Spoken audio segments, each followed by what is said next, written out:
Hello, this is OCR Further Statistics.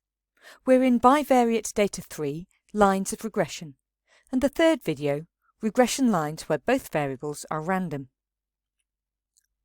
Remember that a regression line is only appropriate if the evidence suggests a linear relationship. So for this first dataset, it's not appropriate because we seem to have a curve.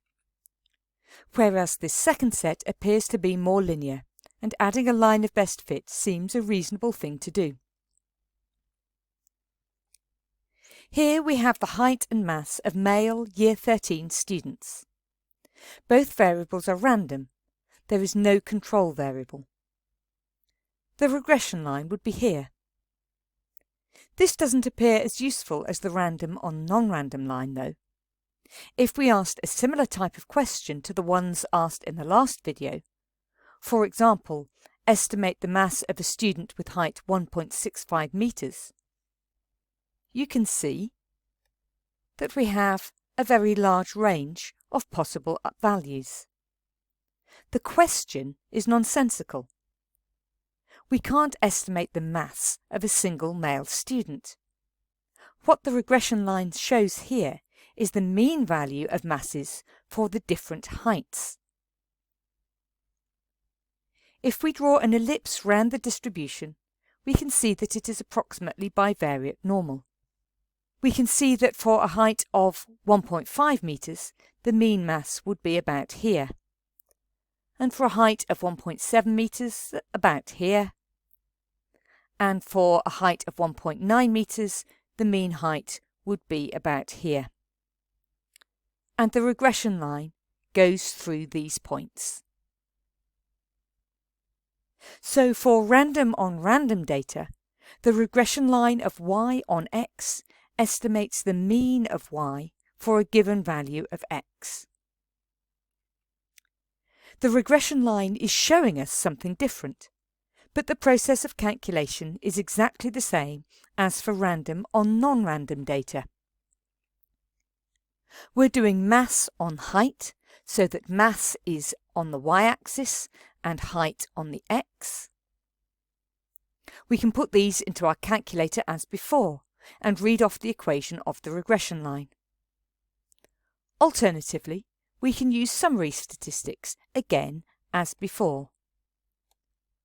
We use exactly the same information from the formula book. So in our case, x is h and y is m. So SHH, using the formula for SXX, is going to be 28.4028, take away 16.82 squared over 10, which is 0.11156.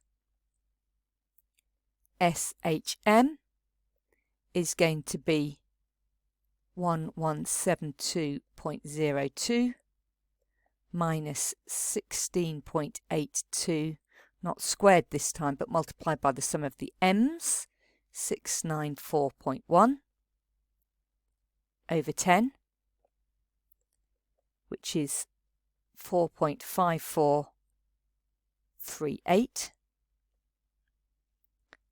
And then from those, B is SHM over SHH,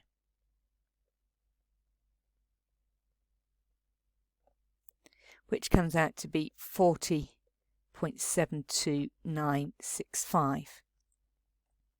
To find A, we need Y bar, which in our case is M bar.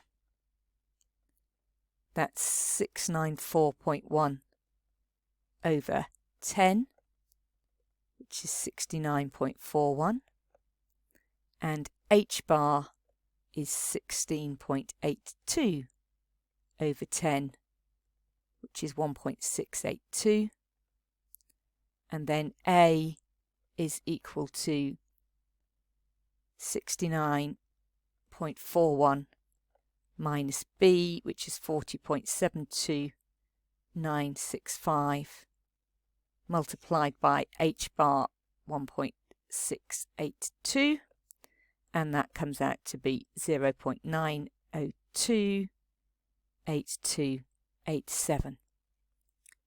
And putting that all together, we get m is equal to, rounding sensibly, 0.903 plus 40.7 h.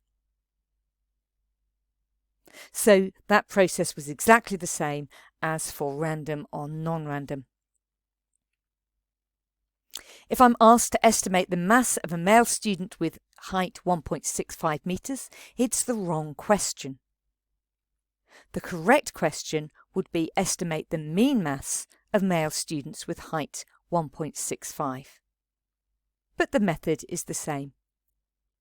Simply substitute in h equals 1.65 and you get an answer of 68.1 kilograms. That's the end of this video on regression lines random on random. In the next video, we'll look at linear coding of variables.